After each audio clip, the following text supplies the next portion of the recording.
Yo, this is Donnie B got the beats. I'm here with my brother Nick Baker, and we on Two Flew West, man. We had to bring the brothers back from last week, Simeon and De'Mun, damn it.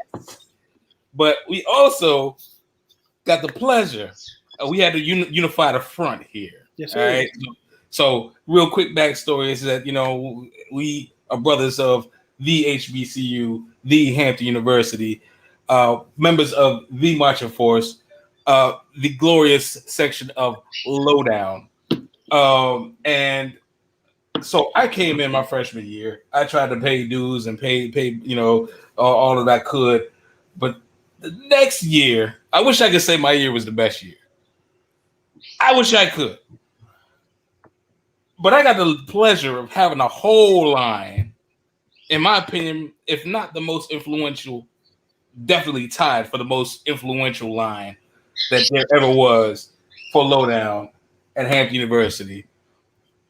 And I'm not even going to say the year because we ain't even going to do that. I ain't going to date you know what I'm saying? But I got to say it. My brother, Baker, Simeon, De'Mun, Antonio Bradby is in the building. Live from VA. What's up, guys? How's it going? Yes, sir. Hey, man, it's a pleasure to be here. It did. It got quiet. I don't think anybody wanted to speak first. I'm like, Tony's the most recent one. This motherfucker should speak. He should come in. He should start talking. We had to talk last week. No pressure. No, it's just a pleasure to be here and see you guys, man. It's been so long. I'm sitting here looking at Devin smack dab in the middle of my screen and like, man, you look the same way you did back in 19. We're not gonna say the rest of that year. But you look the exact same. Simeon, you look the exact same. De'Mun, you look just as same as you did then, buddy. I'm not gonna add anything else to it, but it's I don't believe shit you're saying right now. So many memories. It brings back so many memories to sit here and actually have a conversation with y'all. And like Donnie said, it's been way too long, and y'all look good. Hey, man, good to see you, brother. Good to see you, Tony. Good. I guess I'm the only one that kind of aged, though. Everybody else. See, I don't like ugly. You don't like ugly. You was about to say something wrong. He definitely didn't give you no. He didn't give you no props on that you look the same. He was like, but Simeon and De'Mun. This nigga. Now, Donnie, you've taken a turn. But no, we were saying the line here. So we got Baker, De'Mun, and Simeon. You were the elder statesman at that point. Yeah, you got the elder out, bro. Like, come on now. Not helping me with the statement. And Donnie, you still look as distinguished as ever, sir.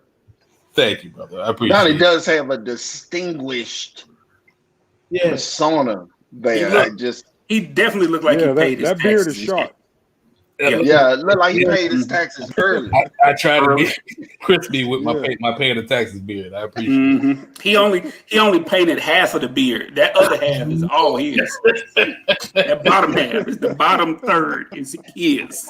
Like, this is me, but not right here. Hey, look, this is the part I had to you can see it's kind of faded in around the side there, just a little fade. That's yeah. But it's for the aesthetic, brother. It's for the aesthetic, That's a good word. Hey, I just got to say something. I got to say something real quick. Last week, it was a very intellectual conversation we had, and I was so pleased. And for some reason, Tony Bradby jumped on the call. It's all the way ignorant. It is all the way. I don't even feel like thinking no more. I do, and I feel like cussing more. Like it feels like I'm supposed to be cussing. Yeah. Hey, man, let him fly. Let him fly. Let him rip, bro. Let him rip. It is. Man, I can be in a club and one person to walk in the room, I'll be like, this motherfucker changes the whole environment. It's something about them being here that's gonna shift the whole mood of this set. This set's gonna go different with him. When I normally see that in the club, it means I'm supposed make to y'all take feel cover. Comfortable. Come in, they changing the mood. I just make y'all feel comfortable. That's all. That's what's up. Hey guys, listen. I wanna. I had a whole little schedule of how I wanted to put out the banners and the topics, but I think I just want to go ahead and get straight to it because this was one of the most glorious things I've ever seen in my entire life. Jake Paul versus Nate Robinson. So first of all, I didn't even know this man was boxing. I was just like, you know, at the end of the day, I was like, I'm trying to get the fight up on my screen. And then I look at the undercards, I'm like, Nate Robinson. Well, okay, that's kind of like the basketball player. Then I do my homework. That's kind of like the basketball player. Mm-hmm. It still didn't dawn on me quite, but it was like right before you know, goddamn it, that's the basketball player. And so, you know, I told my girlfriend Monique, I was like, you know, yeah. Well, I was telling my sister. I was like, yo, you know Nate Robinson fighting. And she was like, the basketball player? I was like, yeah. She was like, huh, okay. Like literally, verbatim. So I told my girlfriend, it was like, yeah. You know, she was like, well, I didn't know, you know, Nate Robinson's fighting. I was like, yeah, okay. Yeah, I didn't know either, but I just kind of looked it up. And whole time, I had my thoughts. I was like, you know what? Nate Robinson about to kill him. Because I looked up Jake Paul. I was like, oh, he's a YouTuber. He's a YouTuber. Rando. Okay. Right when they did the little walkout with the music, with the walkout, something came over me. Either I'm lying, I'm flying. Girlfriend Monique, I was like, I looked at her and I was like, I hope this nigga don't get knocked out, yo. I hope this nigga don't get knocked. And I bust out lying. I'm crying in tears. And she was like, what's wrong with you? I'm like, yo, I'm telling you, this nigga better not lose, cuz. Better not. Man, we watching this fuckery unfold, bro. Let me tell you something. I'm sorry. I know I have a filter that it's not for everybody. I kind of just laugh at shit that's funny because it's funny. I don't mean nothing by it. I don't mean to be disrespectful. I don't want to take away nobody else's shine or nobody else's trade. But I mean, I laughed for good probably about 3 hours. I really did. What are your thoughts on Jake Paul versus Nate Robinson? Please. Because I took up enough time. Please. What are your thoughts? How you want to do it? Who we doing? Anybody? Go ahead, De'Mun. Man, look, I always look at a man's eyes. I always look at a man's eyes when I'm shaking his hand and when something big is about to happen to him. And they pan that camera backstage. First they showed Jake Paul. I said, oh, that's the crazy white boy. He got the crazy white boy eyes. He gonna do what crazy white boys do. And then they panned over to Nate. And I said, that's Nate. He's skilled at knowing what a crowd is like and how to control himself. And right before a game, he should know what confidence look like. And they panned into his eyes. I said, oh shit, he don't look right. Like there's no confidence in his eyes. And for you to shift from basketball to boxing, you gotta, by the time the camera's on, you should be nice with it. There should be no doubt. You should be Apollo Creed when the camera lights hit you. And that ain't what I saw in his eyes. His eyes was like, mama, help. I don't know how to get out of this. And by the time he took to the ring, I didn't pay attention to the song as much because everybody's songs were kind of fucked up. But by the time he hit the ring, his stature looked like a little kid lost. I said, ain't no way this gonna end. Ain't no way this gonna end. I knew he was gonna get his ass whooped by the way he was wearing his hair. He was wearing his hair in a manner where it be flying everywhere as he took hits. So I knew that he was getting his ass whipped coming out there looking like Seal. But the thing that kind of blew me was, okay, I love boxing. If it's a boxing match on, 9 times out of 10, I'm watching it. I was scared for the entire night because I knew someone was gonna get hurt badly. One, we had some geriatric cats fighting in the main card that ain't have no business putting on no gloves anymore. Neither one of them, right? So we had them fighting, and I'm like, dude, y'all don't have to do this, but they did it. We knew that was gonna go to shit. We knew Badu Jack was gonna whoop the hell out of the no name they put in front of him. But he wasn't gonna knock him out because Bobby Jack loved taking shit to the cards. That's why he got 3 losses and 3 fucking draws all on the cards. Fair. So we knew that was gonna happen.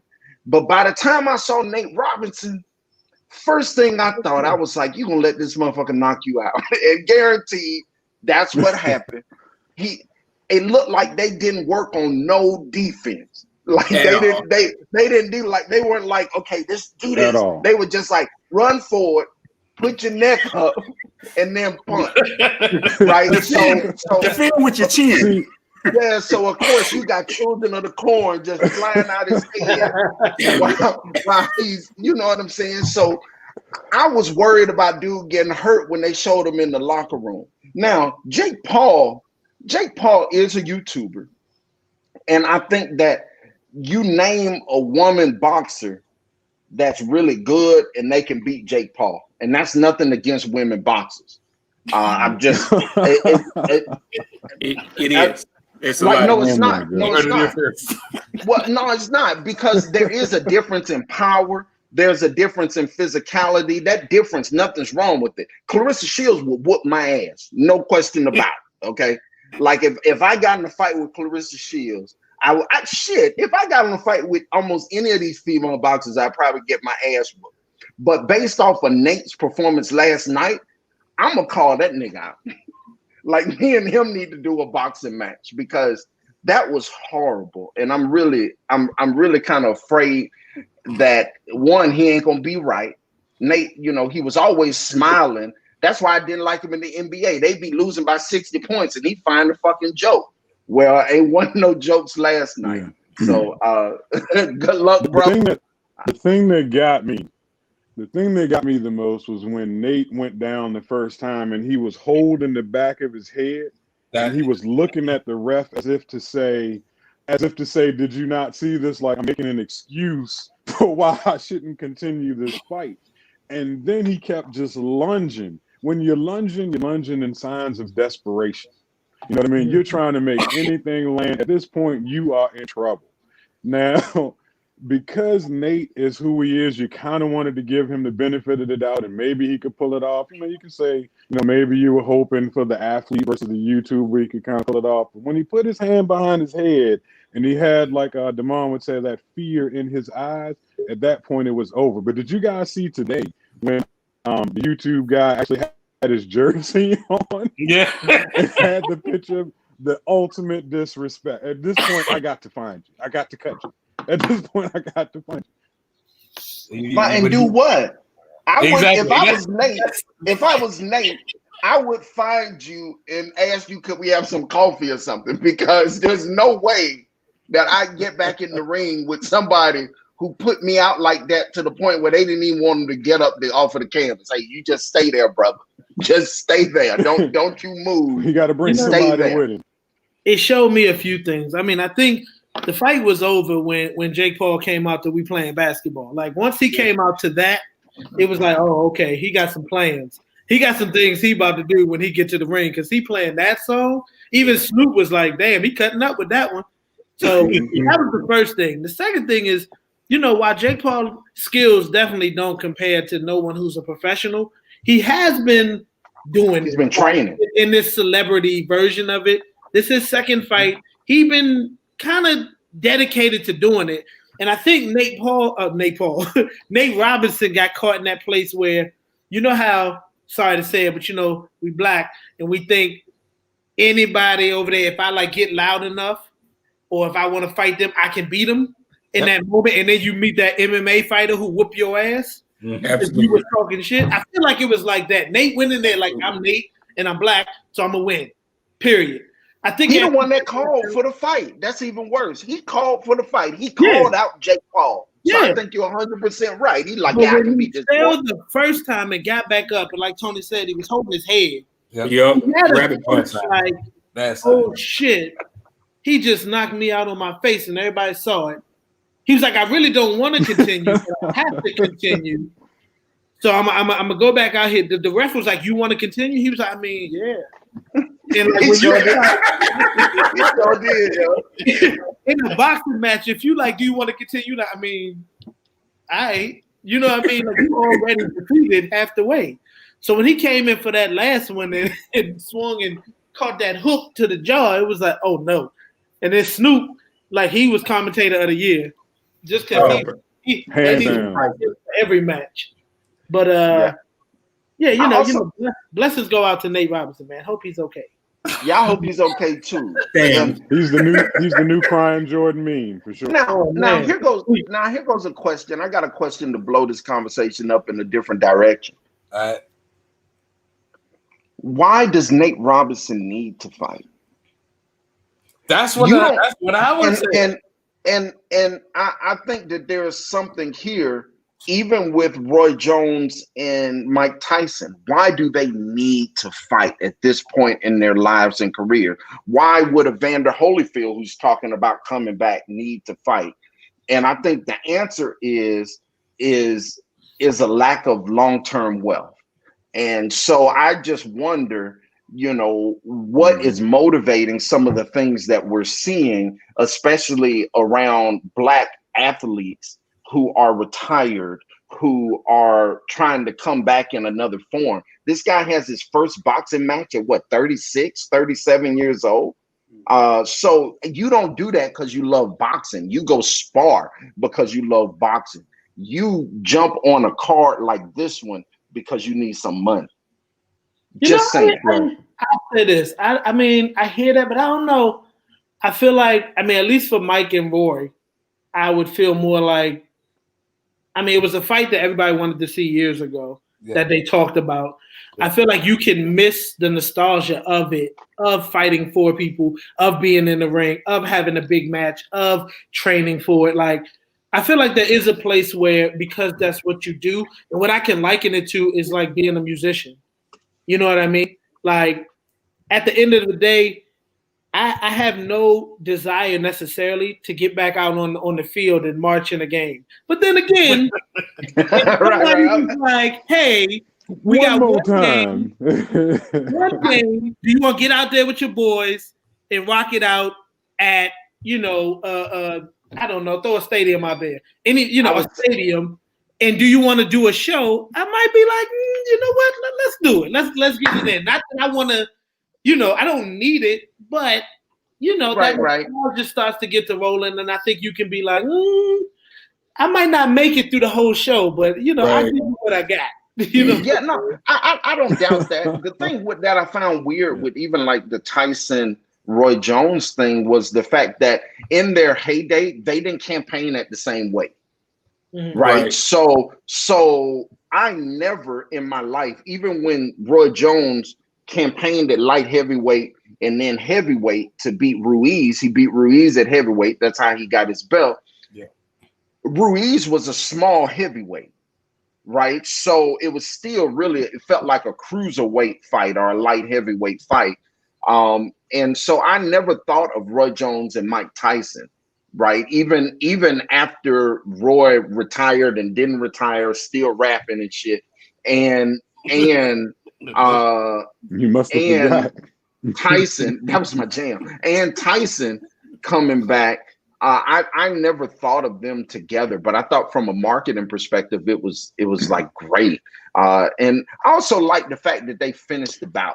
I did enjoy that. I like the fact that they went out there. They fought, they did their thing. Both of them kept their own styles, plus 60 pounds. Mm-hmm. They kept their own styles, and they were out there fighting, and there were styles that you wouldn't have got to see in the heavyweight division, minus a Roy Jones or a Chris Bird or something like that. So I thoroughly enjoyed that while being scared.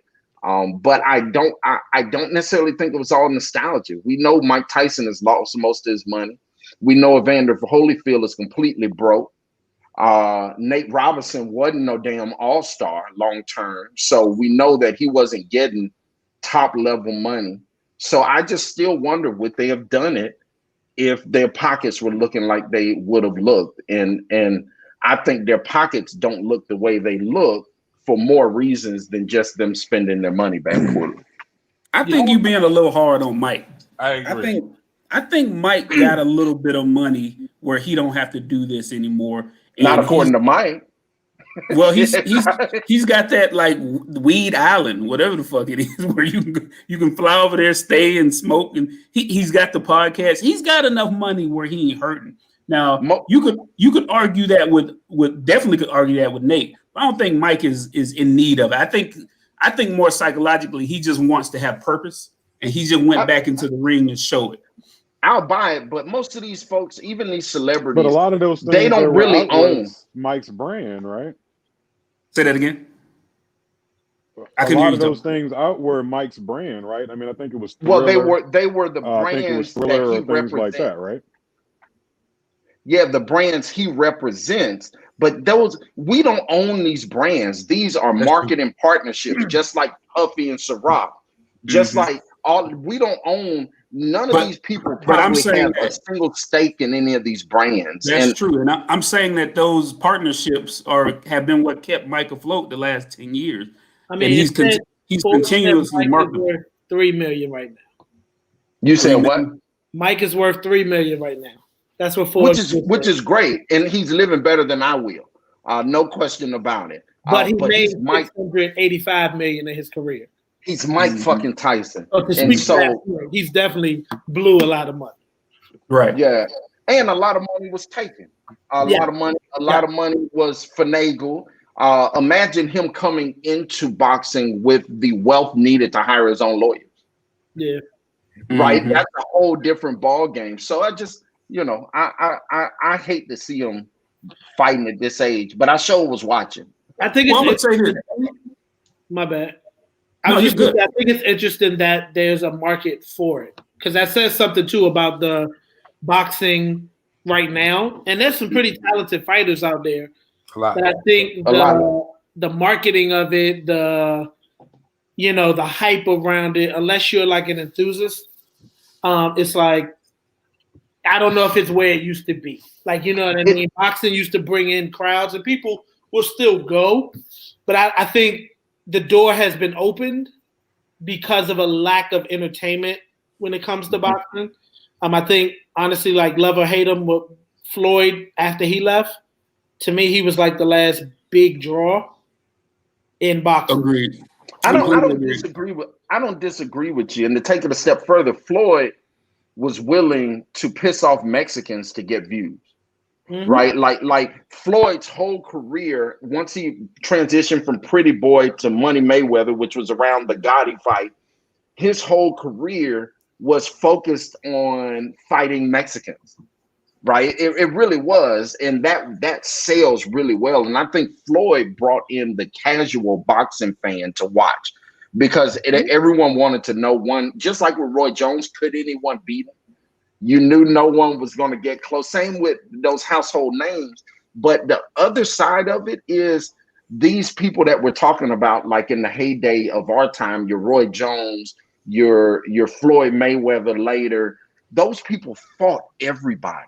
They were willing to fight all of the great folks at their height. Whereas the newer generation be letting fights simmer for 2 and 3 years. Like, oh, we'll do that in 2028. Motherfucker, it's 2020. Like why y'all both have belts? Why y'all can't fight right now?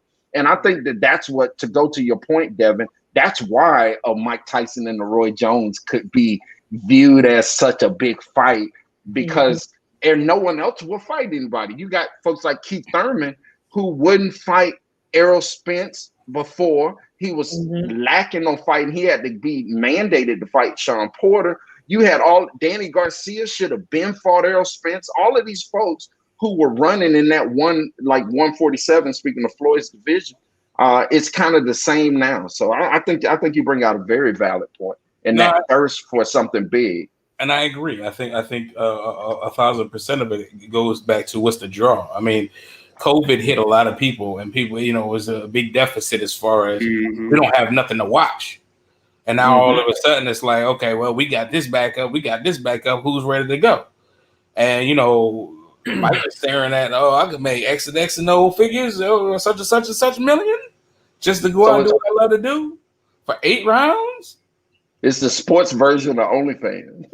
That's what that was. You know what I mean? Like, we can't make no money no more. We got to do this boxing OnlyFans. I mean, Ice Cube did this situation too with the 3-on-3 league.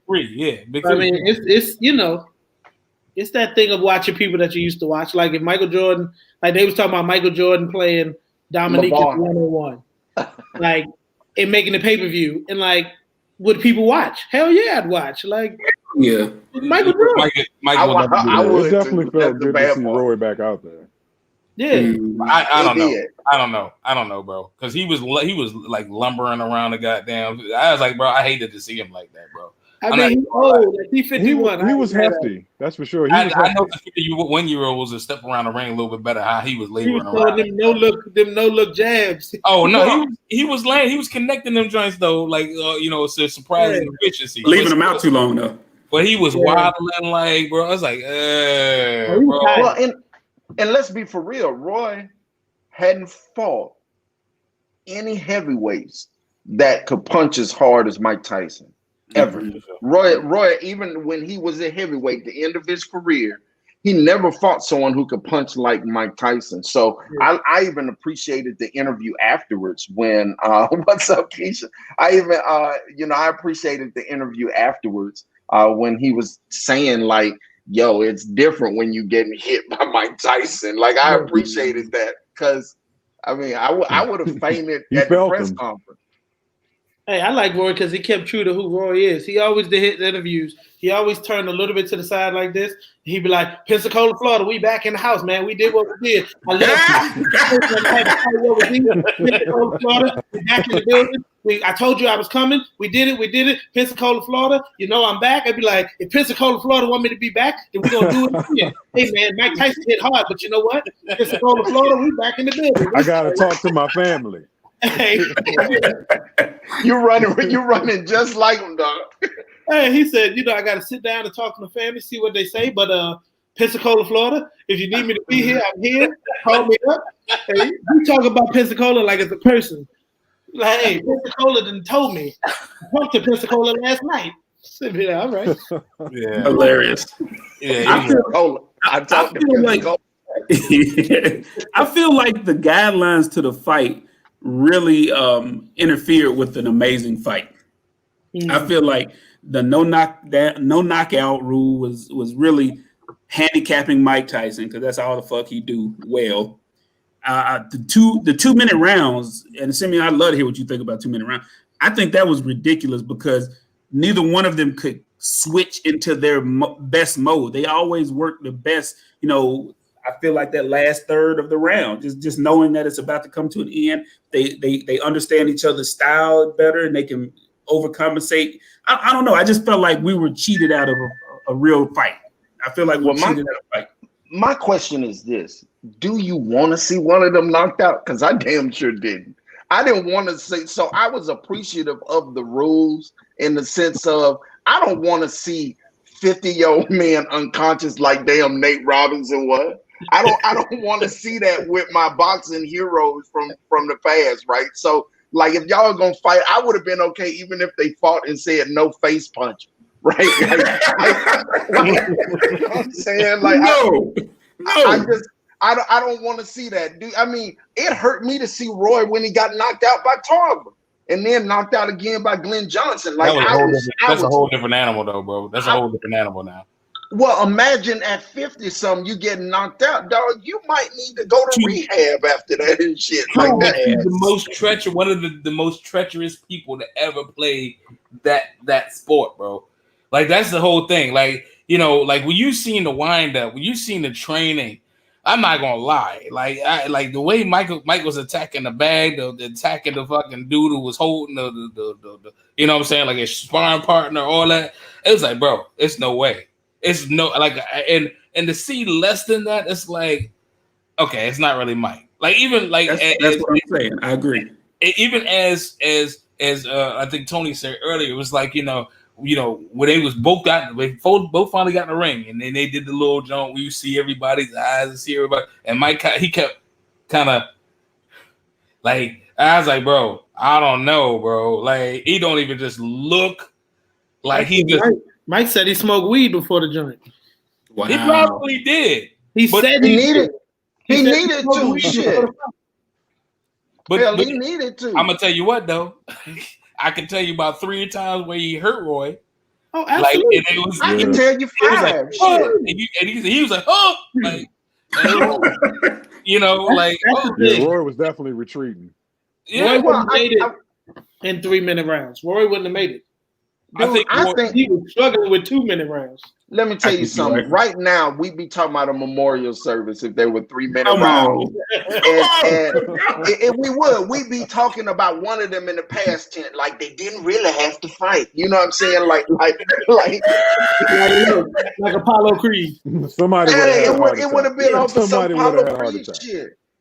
It would have. I would have had one. Just watching that. Simeon, if he dies, he dies. Goddamn. Let me tell. I'm good. I'm good on that. I'm good on that. I will say this though. I will say this. I'm happy, regardless of how I feel about the need to get money. I like it when these older folks can come in and get some money off of what they're doing. I hope they had a good enough ownership stake in it to where it could feed them really well. I'm also curious to see how many buys it got, because if it got over 200, 300,000 buys, that means it's competing with some of the top names in boxing right now. I'm sure it did. But my thing is, I don't want to see no geriatric boxing. I want to see you how I remember you, bro. Like at the end of the day, I'm not gonna lie. Well, shit. If Tito Trinidad came up in there and slipping and sliding and shit with a walker, bro. No, I don't want. You know what I'm saying? Like, but we didn't see Tyson. I mean, you think about it, and this is a topic for another day. But a lot of our feels about Tyson are nostalgia over substance. Yeah. He reigned for 3 years. He was undisputed. Yeah. So he was undisputed. He had a 3-year reign where in that time he became undisputed. And then he met Buster. Even when he fought Lennox Lewis, that wasn't Mike Tyson that we knew. Right. True. Right. That wasn't Mike Tyson that we knew. And so that Mike Tyson has been gone and for a long time. And on top of that, if you look at the heavyweight division before Mike Tyson, he was just a whole new animal in that division. So, I don't even think that Mike Tyson could compete with a lot of the heavyweights now. The old Mike Tyson? Huh? But Tyson did get stronger as the fight went on, though, don't you think? Yeah, the old Mike Tyson. Well, hell, his first, he had what? He was 37-0 before he lost, I believe. His first 18 were KO, and the first 12, I believe, only went the first round. So it wasn't until later that we even knew if he could go 8 rounds or 10 rounds, because he had such explosive power. I don't know if he ever had a good chin, but I think he really had skills. Like I think his skill set was always, people never could appreciate, the movement that he had, and because of his power, it was just about, he gonna knock you out. So I definitely think half of his fights he won off intimidation. Like before he got in the ring, he already had won. You know what I'm saying? So I mean, it definitely would be interesting to see him against a skilled fighter. I mean, I guess you could say Holyfield was probably one of the closer, skilled fighters that he had that showed kind of the where Mike, if you could get over being intimidated by him and not get hit, how you could beat him. You know what I'm saying? I mean, I think the Buster Douglas thing we all know was like fluke. It was a whole bunch of other stuff going on. It was a beautiful punch that knocked him out, though. But it definitely was. I was really sad when that happened, and then I bought Buster Douglas on my Sega. So you know what I'm saying. So, but I think going back, we talked about Floyd a little earlier. Like I have a high respect for Floyd. I think people don't like him because he's not humble, and then to me, it is what it is. The dude can box. When it comes down to the science of boxing, no, he's not a knockout artist. But when it comes down to the pure skill, it's like when I tell people I think Kobe and Mike was better than LeBron. Like, I think LeBron is like a person who is you know, certain parts of him are like his physical stature. Like he can, it's almost like Shaquille O'Neal could bully people in the lane because he was 7'1", 300+ pounds. LeBron is 6'9", 280, but moves like a cheetah. Like some of that has to do with like what he can do on the court. To where I think of Michael and Kobe perfected the skill, like footwork and like defense and the techniques of the jump shot. Like that's how I feel about Floyd. Like people don't respect his skill level because of his cockiness. And I'm like, yeah, I agree. You ever done boxing? And like you said, if you've ever trained in boxing or like done a course and then look at a Floyd fight, it's like, oh shit. Like he got all that shit down like by like memory. Like it's super natural. Fuck that. Just try holding your hands up for 3 minutes. Yeah. Like not even just literally holding your hands up for 3 minutes. You know what I'm saying? Much less moving and punching and then getting hit. Yeah, one thing I'll throw out there with you in relation to LeBron, Kobe, and Mike. I agree with you. Kobe and Mike also had something else in terms of physical ability, and that was a wingspan that was abnormal, right? So if you look at both of them, their wingspan was, even though Kobe couldn't palm a ball like Sean Kemp, his wingspan and Michael Jordan's wingspan was off of some circus shit. So, you know, so I think that was one of those areas where that made a big difference in how they could play and what they could do. But I agree. I mean, I think there's certain things that's like, you know, you work out, like when you watch that documentary and Michael talked about training for baseball versus training for basketball and the different ways that he trained, like to build his shoulders and different things you need to do for basketball. I mean, that's just one of those, you know, I think LeBron, as far as an overall sports figure, is better probably than both of them. I think Kobe did a lot after basketball. I think while in the game, LeBron has probably done the most. I mean, there's some players before him that did some things, but being the number one player in the league at the moment, I think he's probably done the most outside of basketball than I would say, like definitely either one of them have or did in their time. I agree with that too. You know me, I've been a LeBron kind of hater for a while. Yes. You know, I mean, it is what it is. I give him props where the props are due. Like, he's a phenomenal basketball player, but, you know, that's a whole other... It's a comparison to Jordan for us, you know? Yeah, you can't really, you know, that's a whole other thing. You also can't compare nostalgia. Like it's impossible. Like, even how I feel about Mike Tyson, there's still part of me that's like, Mike Tyson, the best boxer to ever live. But I know that that's not true. But I remember sitting on my grandmama's bed while we were watching HBO in her room to watch Mike Tyson knock folks out. So, I mean, I don't know. I kind of look at it a little bit different, bro. I look at it from a perspective of it's stairs, it's steps to it, it's levels to it. And for the longest, I did not give Kobe Bryant his, I swear to God, everything in me that I was like, yo, Kobe gets all my entire goddamn nerve, like who he think he is. So that was my guy. But like I hit a moment well before I even moved to LA. Hit a moment, and I was like, I really just watched, and it was like literally, even to this day, I'm sorry, this is how I feel about it. People underwhelmed Kobe, and it was ridiculous because the things that Kobe did was ridiculous that I don't think anybody else could there's no, like, LeBron would never be able to recreate some of the scenarios that Kobe was in, and Kobe showed up. Period. I don't care. 6'8", 260. I don't care. Like, my thing is, if he did do it, if LeBron could do it, he would have done it by now. Whereas Kobe was like, at the end of the day, it's like you could stand him, but you couldn't shut him up either, because in the grand scheme of things, he took that shot that was like, why would he do that? And, it went in. Oh, okay. He had the eye of the tiger, man. That motherfucker had the eye of the tiger. The success rate on him was ridiculous, which is why I also respected Flash too, because Flash also nice. He was nice too. And the thing about it is that it's like, okay, there was no real pure comparison to compare him to a great. But, you know what I'm saying, Dwayne Wade was like, at the end of the day, And Baker, I don't know if you remember, we used to always go back and forth. Like Flash had that button, like you could see it, boom, and his eyes like light up. He ready to go. Kobe, eyes ready to go. And it was always that thing with LeBron. It was like, bro, he don't got them eyes, and like he had the ability. He has the ability, but it's not the eye of the tiger. It's the eye of the tiger, dog. Yeah, and that was always why I could not respect LeBron, because it was like he don't have a kill switch, bro. And then maybe 3 years ago, he got it. It was like, okay, you got it.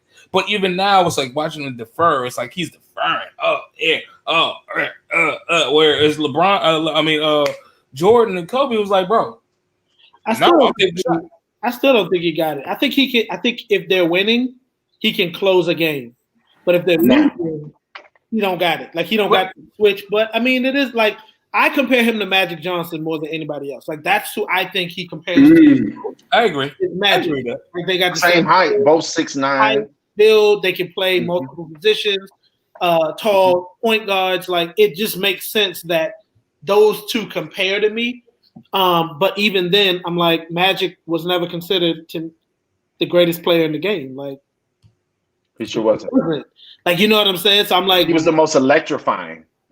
He ran a team. Like he had a team of people around him that worked with him. He knew how to run it, and that's what LeBron does. He knows how to run a team. So where you got Mike, who undisputedly was, when he played, it wasn't like fans saying it, or like Michael saying I'm the greatest. It was other players being like, oh yeah, I don't want to make him mad because he gonna. Everyone knew. Oh no, there's a new sheriff in town. When he can, like, these are things that players were saying. You know what I'm saying? And I don't like, even in the league now, there's a dispute. The fact that there can be a dispute of who the greatest player in the league right now is, there's some people who will argue down that Kevin Durant is better. You feel what I'm saying? I'm just saying, like, whether I feel that way or not, there are people who will have a drag-out argument with you that Kevin Durant is a better player than LeBron right now. And you can make, and the fact that you can even make the argument and it have some teeth. You know what I'm saying? Like there was nobody, you know, at one point you could say Ron Harper was the baby Jordan of LA. No, when? For 30 minutes. No, but I'm talking about Ron Harper. You lost me, dog. I'm talking about Ron Harper as a Clipper. There was a point in time where Ron Harper was scoring 28 points a night. However, it was this long where you could be like, just to be contrary, you could be like, well, Ron Harper good too. But everybody knew that Michael Jordan was that guy. To your point, that was the year I don't think I was watching basketball. He was doing some other stuff, you know. Ice hockey. Probably, but never did I ever say Ron Harper, you know what I'm saying? Like, he could be like, I had no hair. shade. I had hair back then. You know what the other funny part is? Like, people in the league at that time were trying to pattern their game after Mike, right? Like Kobe, absolutely. Right, said, I patterned my game after Mike. Kendall Gill used to wear the sleeve and everything, like put the little thing on his wrist. He swore he was Michael Jordan, right? Dude, I forgot that name. I patterned my game after LeBron. Like, who in the league right now is like, I'm patterned, other than Bronny, his son, maybe, and I don't even think he patterned his game after him. No. Nobody's like, I patterned my game after LeBron. You feel what I'm saying? It's just like Shaq. There's not centers who pattern their game after him because, again, Shaq was 7'1", 300 plus pounds. Right. It was a physicality involved. Like, right. I think that goes back to your first point, and I think it just proved it all the way. like it really, you know, of just how there was some major physical differences that made him stand out. And that way, you can't pattern the game off of LeBron if you're not a running freight train too, because part of his game is being a running freight train and how he can get into the lane like that. No, I think you just proved your fucking point. I think you brought it all the way around. Yeah. That story had a beginning, middle, and end. That's beautiful. Yeah. Well, in the spirit of going back and forth, guys, I want to throw this topic out there. So, you know, much debate has been made about the Gucci versus Jeezy battle. What's your thought process on the Gucci versus Jeezy battle? Like, how do you feel about it? I think they are they're similar artists in that where they come from, you know, Atlanta and the hood, but they are at completely different stages of growth and development as it comes to being a man. I think Jeezy is just, to me, way past trap music. I think he's on more of a business focused trajectory, and I mean, he just seems to have grown out of what Gucci is still celebrating. So just to see the way they communicated with each, I didn't even watch the whole thing. I just watched memes and trailers and clips of the shit. I still got to go back and watch the whole thing, so I might not even be speaking fairly, as I haven't seen it all. But I just know the artist, and I think Jeezy is at a much more mature level where Gucci doesn't come off that way to me, and their music didn't always reflect that, but them as men today do. Okay, Bradley, what you think? Well, I'm just hoping y'all can hear me. We can hear You're clear. Yeah, You're clear. I'm sitting here wondering if I'm even coming through, but no, I think I kind of agree with De'Mun, but I think after talking to Simeon, it kind of changed my perspective a little bit. I did feel like in the beginning it was kind of trifling and kind of taking a lot of shots, and it kind of made me feel uncomfortable. And then you think about it, he did try to kill this dude, you know what I mean? So it's kind of some of those things where you kind of look at it and you're like, well, I mean, how do you really forgive that? Or can you get to a point where I have to take my shot at this? Because it's been 15 years since I've been able to be in front of you and say, hey, man, you know, that was wrong. So it gets to a point where, you're right, it gets to a point where you're just kind of like, man, I wish you would really stop that, and it gets cringeworthy at moments. And then you sit down and think about what really happened, and you're like, okay, yeah, maybe he should have took that shot. You know what I mean? That's the way I feel about it. So I feel like it was kind of no holds barred. Yeah, so it was nostalgic for me because I moved to Atlanta in 2002. And I remember when they were like, we got this new record. And the first time I heard So Icy, like I remember it. And it ushered in several years of Simeon ignorance, okay? So I Don't blame the music. like I mean, I'm talking about where I was about there. I mean, like, you know, so I was doing a lot of clubbing at the time. I was having a blast. And you know, I'm a Gucci fan. I'm not as much a Jeezy fan, but I can recite half of the recession, right? Like, so, you know, I'm a Gucci fan where I was listening to Gucci mixtapes. I've been listening to Gucci, and Gucci to me was the guy that Atlanta respected. Jeezy was the guy that the nation respects. You know what I mean? And so if you talk to a lot of Atlanta folks, it's Gucci, Gucci, Gucci, because Gucci was going gold off of Atlanta, you know, before anyone else was listening to him.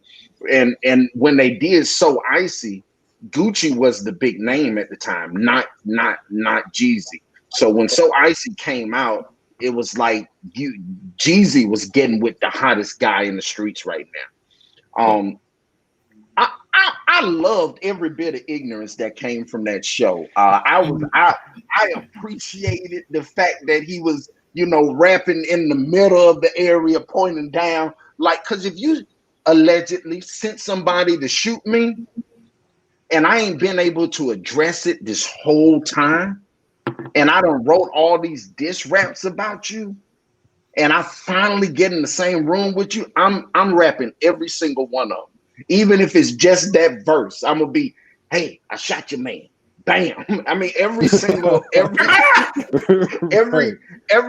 one, because you know, this got to the point over a record, got to the point where somebody went into his house to rob him or kill him, and Jeezy bodied the guy. So the fact that it even got that far, I don't care about his growth. If I was Jeezy, I'd be like, I don't give a damn how much property you got. I'm shining, and I shot your mans. And so, I mean, I'm just saying. So So as a result of that, I appreciated it. And I also appreciated how Jeezy at the end of it, how Gucci at the end of it, it was obvious he just needed to get that shit out.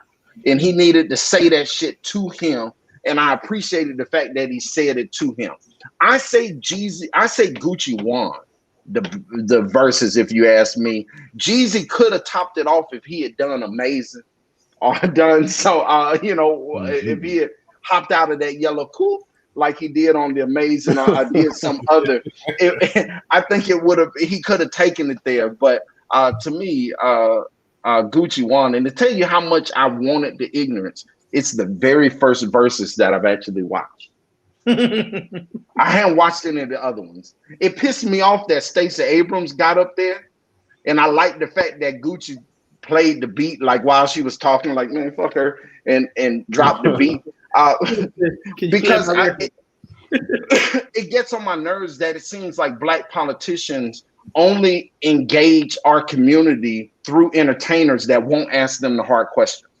So you won't sit down in an interview with a political scientist, but you will sit down and do an interview with goddamn Tiffany Haddish or somebody. So I think it kind of gets on my nerves, just like I was pissed. I'm glad I didn't watch Brandy and Monica with Kamala jumping her ass in the screen. Like, get off of the screen. You don't know any of these people's songs. You're using them to get to me, and I don't like it. So I felt that way about it, but I loved every bit of it. I was in the house thinking that I was in the club in 2005, drinking vodka tonics, getting it in. So I really felt like I was reliving and then the baby started crying. I'm like, shit, this is my real life, not this other shit. So that's the reality. I looked at it, and I think I could enjoy the back and forth that they had. I definitely think it was a move on Jeezy's part. Like, I think he was more of an orchestrator of putting it together with Tim and Swiss. Because I think he had some things to gain from it. Like, I think Gucci showed up, but he was just like, fuck it, I'm here to do this battle, like, and I'm gonna talk my shit. Like, I'm pretty sure Jeezy wanted Stacey Abrams to come on. I'm pretty sure Jeezy was the one who was like, he gonna talk about killing your man, and Jeezy had to play that role of, nah, I'm not gonna say nothing. Like, he got a lot more to lose on a, like you said, nationwide front right now. He kind of rebranding himself right now. So I feel like it was a very political for him, even in his statements, like, the property moves, and the fact checkers have said he don't own too much property in Atlanta. But you know what I'm saying? Like, I think he was making the statements that's like, oh man, cool, yeah, Jeezy done grown up. Jeezy, yeah, I respect that. Like, woo, because somebody was talking about killing my man, I couldn't do it. Like, I feel like he already knew what the punches was gonna be.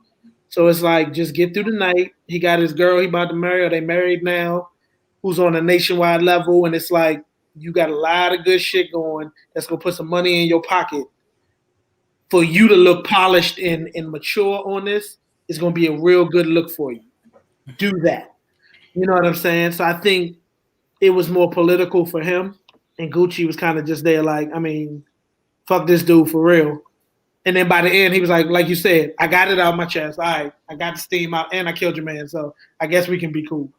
Yeah, let's meet me at the compound. We at the compound. Yeah. And Gucci also, what's his name, was also dropping an album. Jeezy dropped an album the same. You know what I'm saying? To go along with what you're saying. Yep. But it's funny how things like that work. It's kind of like the what's his Meg the Stallion and what's old boy Tory Lanez. They got a hold of her foot. You know what I mean? It's but just think about that for a second though. You're in the room with the person that allegedly tried to murder you. You know what I mean? And you have to be the bigger person in this situation. Yeah, that takes a lot.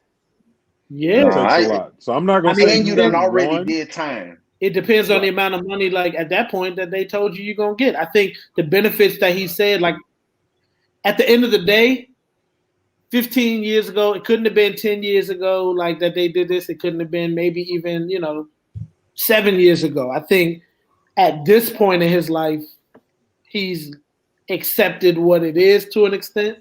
You know what I mean? It's just like if you run in that street life, at some point you may know this man did something. And I'm not saying that you like gonna love it. You're not happy about it, but you also not gonna risk certain things you may have gained at that point in your life to get revenge. You know what I mean? So at some That's point, why you rap about it.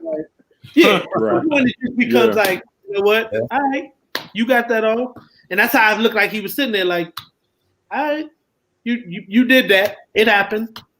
Okay, yep. I'm gonna tell you this. He's gonna tell you this much. I'm gonna tell you this. That he just kept going. It's almost like they gave him things to say. Yeah, Like then he couldn't say nothing else. People who passed. Oh, this is for King Von and going. King Von, and this is for Nipsey. Like that was political. Like you could tell he was trying to put himself in a place to say, I'm above that now. We need to unite as black men. And like it was.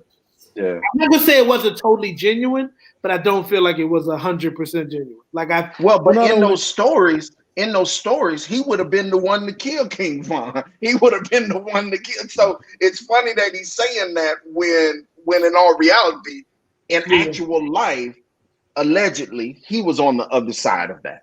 Right. Mm-hmm. But even in that situation, you can't be the one that admit that you actually did try to do that for legal reasons alone itself. Yeah. So I mean, you're gonna have to take that route, you know. Yeah. I tell you this, I watched Jeezy perform at a Hawks game maybe about 12 years ago, and he had that same fur coat. And I'll also tell another. What's your point, Simeon? Well, okay, just like with black boxers, there is no retirement plan from rap. It's a pivot. There's no retirement plan. So what ends up happening, all of a sudden, your hood rapper now wants to be a political scientist. Yeah. So they pivot into now trying to move their influence. So it's another example of him trying to make that move, like what our brother Baker is saying, into another avenue. But I'm not letting you out of it. You came at Gucci. And that's what Gucci said. Gucci said, I'm not letting you out of it. Stay here. You know what I'm saying? I mean, you got all that from his coat, though? What?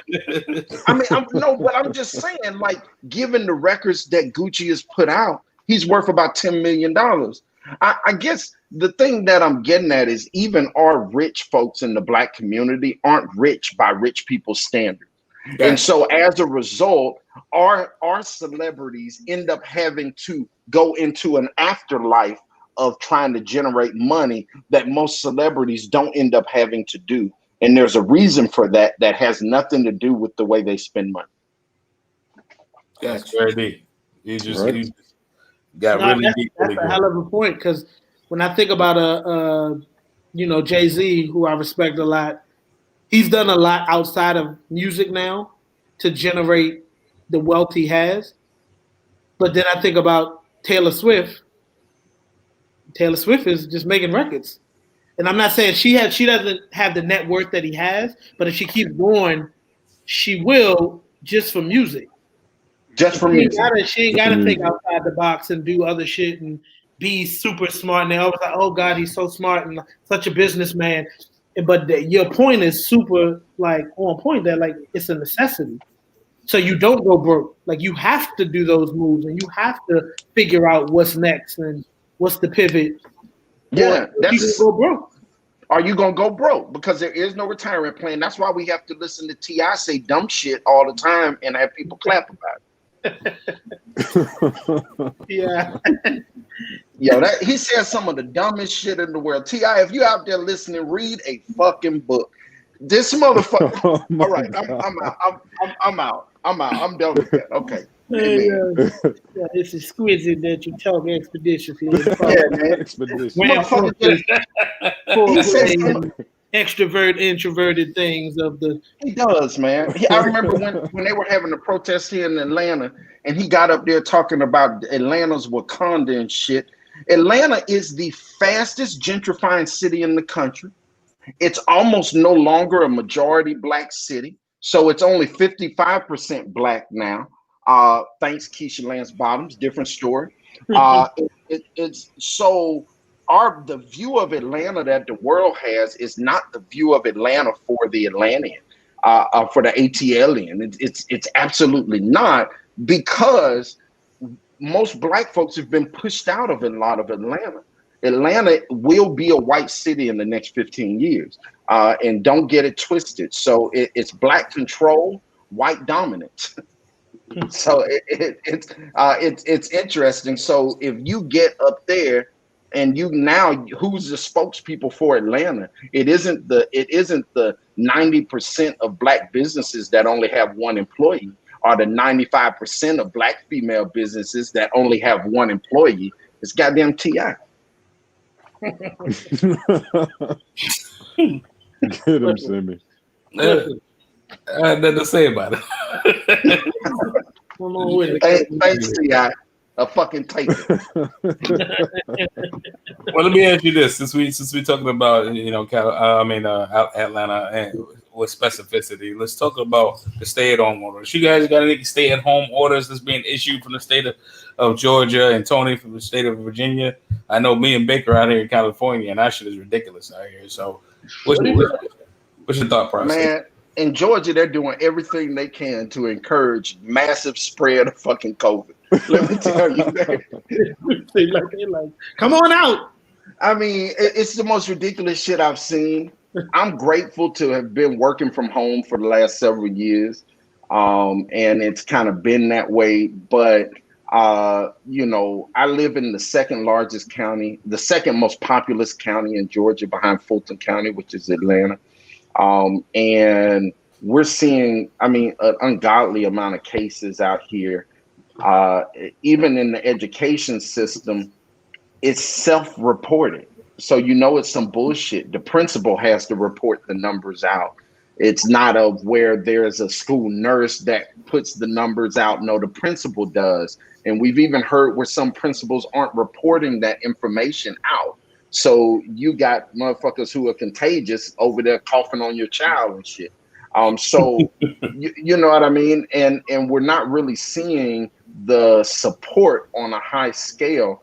The walk-up testing that the county has, it's still 3 days for your results, so it's not the rapid testing. So the response that we've seen here in Georgia has been horrible. And the people who are getting affected the most are us Black folks who can't afford to not work, who can't afford to say, okay, hey, baby, you stay home. I'm going to do this with the kids. And as a result of no stay-at-home order, I can't be mad at no stay-at-home orders if there isn't the financial infrastructure needed to allow people to stay at home.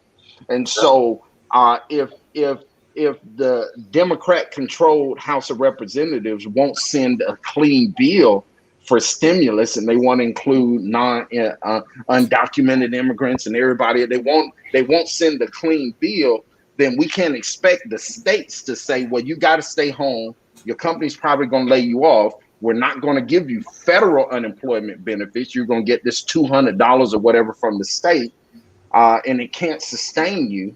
So what type of position does it put us in as a whole? So I think it's some complete bullshit. Georgia's really fucked up about it. And I think this thing is going to get way worse before it gets better as a result.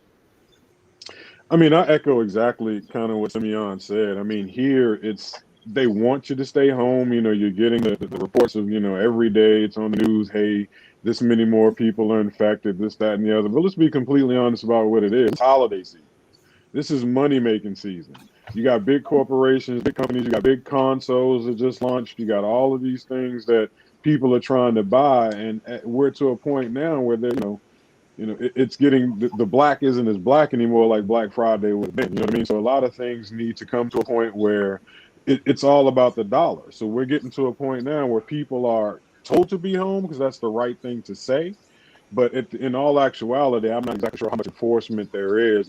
We do have places you can go and get tested in a couple of hours and things like that. But at the end of the day, can people really afford to be at home? Can people afford not to continue to pay their mortgage?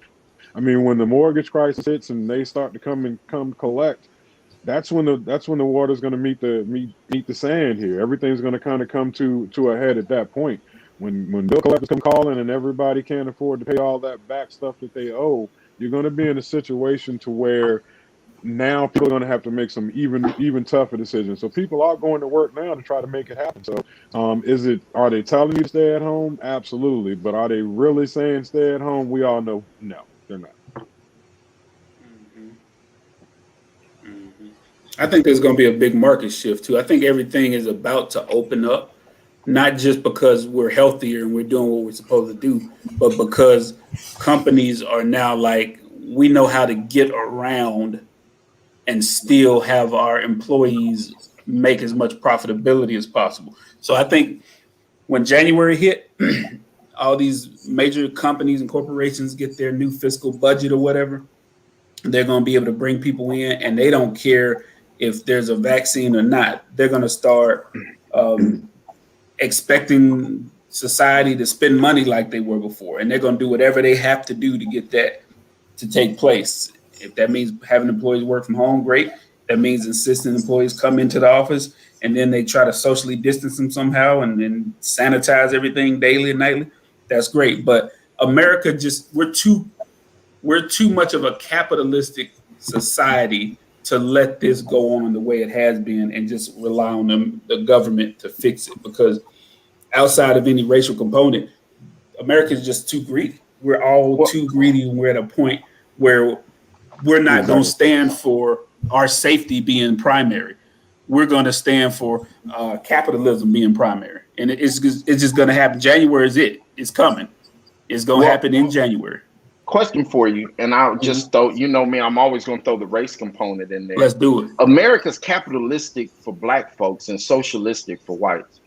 Break it down. Make that make sense first.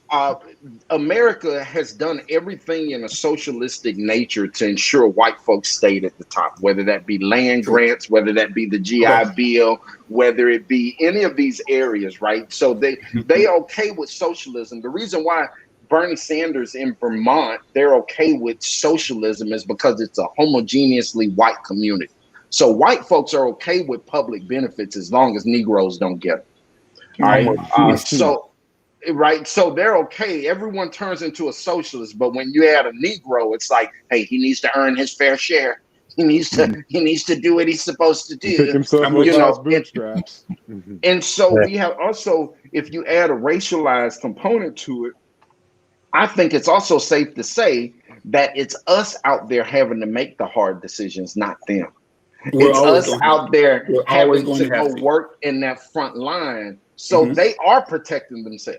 Right. Their protection is their permanent overclass. That's their protection. It's the fact that they're not having to go work the same type of jobs that we are in mass. They're not having to. And the piggyback on what you're saying, not to cut you off, Simeon, because I want to hear your point. It's taken months for them to recalibrate how to continue doing that under these COVID guidelines. Like, COVID has no racist agenda. COVID wants everybody. It's a hungry black son of a bitch is coming after motherfuckers. But can you call COVID black? That's I like to keep Simeon hot. So I throw shit in there just to keep him hot. But it has taken capitalism longer to recalibrate under COVID's dominance, because they have to do exactly what you said, but they don't know how to because the playing field has changed. So the stock market disagrees with you, though. The stock market reached highs during COVID in all reality, right? Like and so.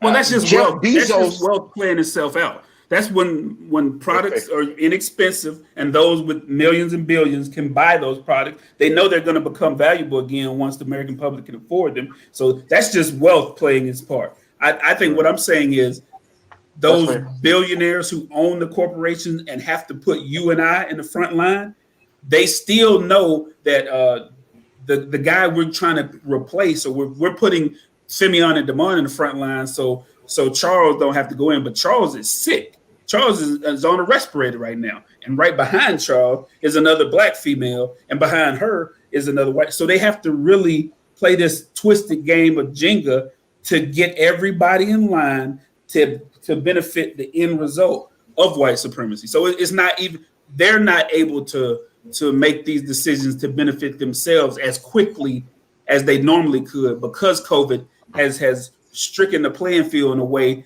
that they had previously designed it to work for themselves.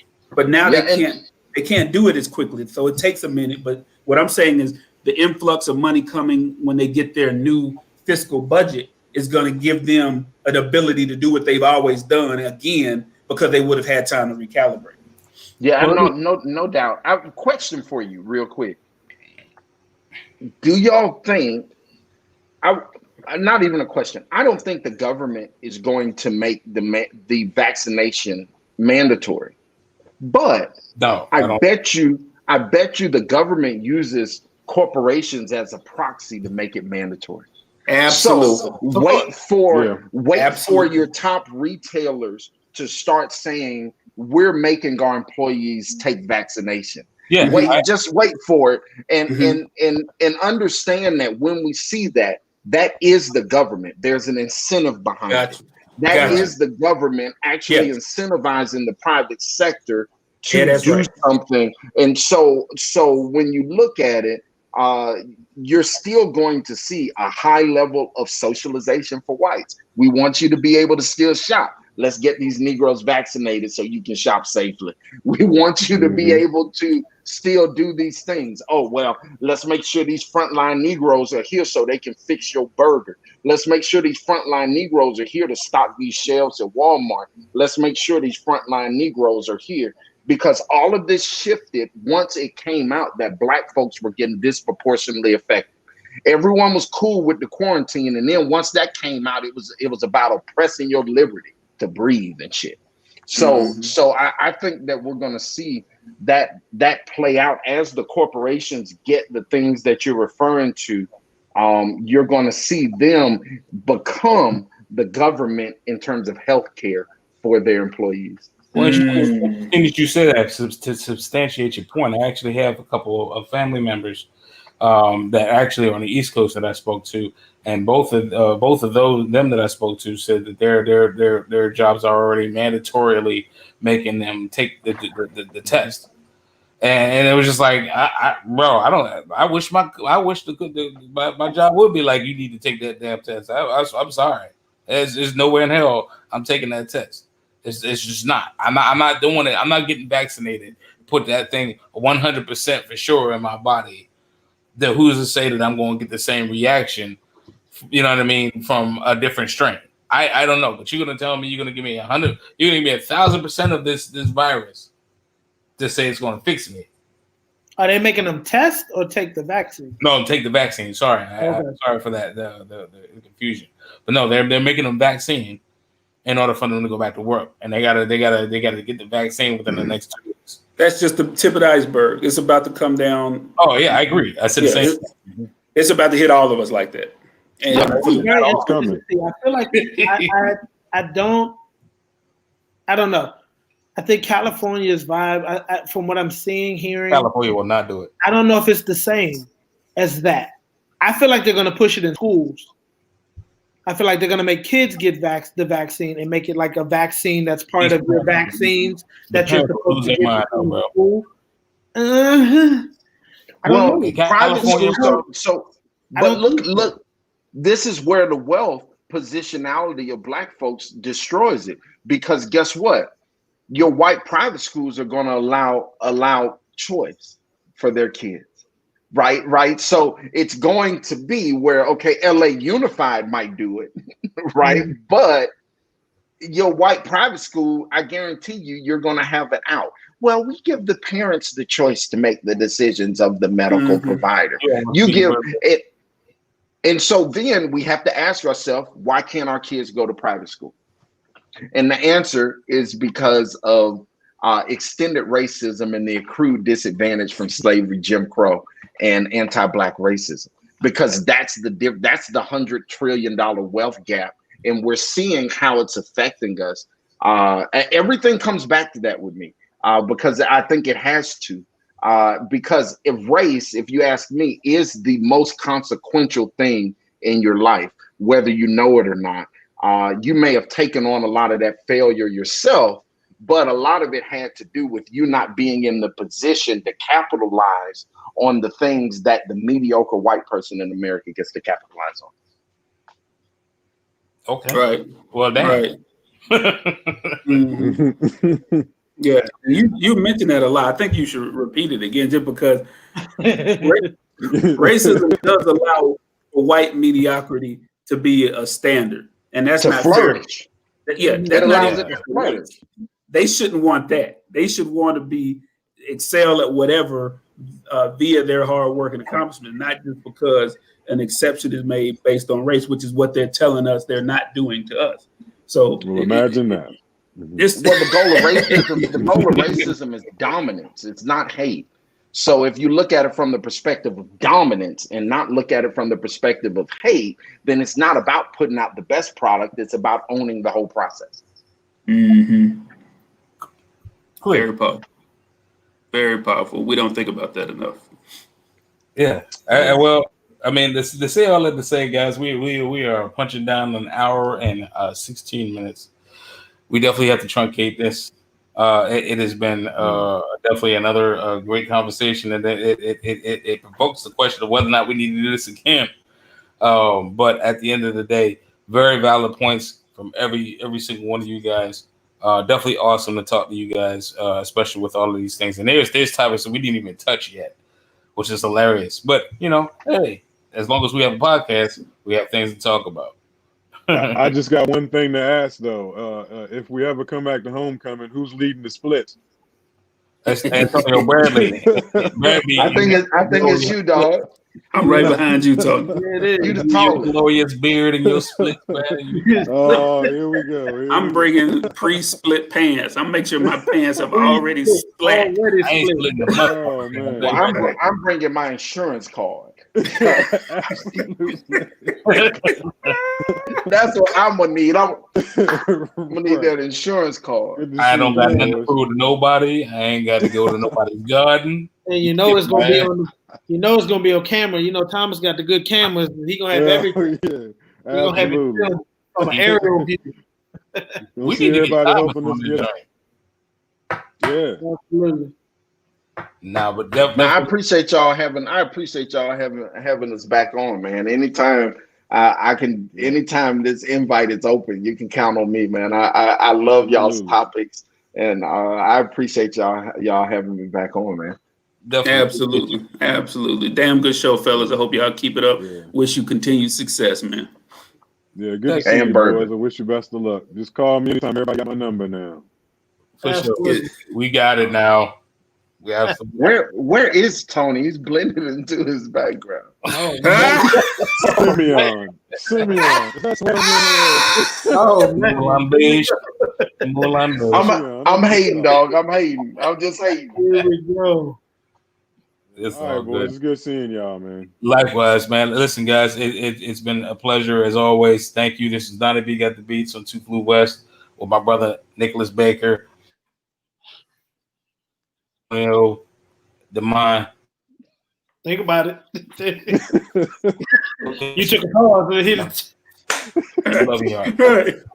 What happened? You took a pause. What happened? Your internet slowed down. Your internet froze, but you will. We got to slow. Again, that nigga. Stay masked up, stay safe, stay blessed, stay in love, and it's all good. 2 Flu West, we out, guys.